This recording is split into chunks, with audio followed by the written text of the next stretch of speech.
Hi friends, ఈరోజైతే పప్పులోకి side డిష్గా మిర్చి అండి, స్టఫ్డ్ మిర్చి భలే ఉంటుంది. ముందుగా ఎలా చేసుకోవాలంటే శనగపిండి కొద్దిగా వేసుకోవాలి, ధనియాల పొడి, జీలకర్ర పొడి, చాట్ మసాలా, ఎండు కొబ్బరి, పుట్నాల పప్పులతో ఆ పొడి, తర్వాత ఉప్పు, కారము ఇవన్నీ మనం ముద్దలాగా చేసుకోవడానికి తగినంత నూనె వేసుకోవాలి. చూసుకోండి మీరు, నూనె వేసి మనకి ముద్దలాగా కావాలా, పేస్ట్ లాగా, ఎందుకంటే దాని లోపల పెట్టాలి కదా. ఇలా ముద్దలాగా తయారైతే మిర్చి, బజ్జీ మిర్చి ఉంటుంది కదా పెద్దగా, అవి పెద్దగా కారం ఉండవండి. కారం లేకపోయినా సరే మనము లోపల విత్తనాలు అయితే తీసేయండి, పిల్లలు తినలేరు కదా. ఆ లోపల ఇదంతా స్టఫింగ్ అంతా పెట్టేయాలి.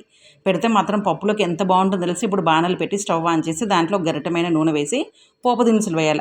ఆ నూనెలో పోపు దినుసులు చిటపటానిన తర్వాత ఈ మిర్చి, స్టఫ్డ్ మిర్చీలు అన్నీ వేసుకొని మూత ఒక 2 to 3 మినిట్స్ మూత పెట్టి అలా ఇలా కలిపేసి మనకి కరెక్ట్ అండి 10 నిమిషాలు అయితే మంచిగా మగ్గిపోతాయి. తర్వాత తగినంత చింతపండు రసం వేస్తే టేస్ట్ బాగా ఉంటుంది. తర్వాత పప్పుల పొడి దానిపైన చల్లేసి పప్పులో కనుక నంచుకొని తింటే ఎంత బాగుంటుందో తెలుసా. నేనైతే మిగిలితే ఉత్తది కూడా తింటాను.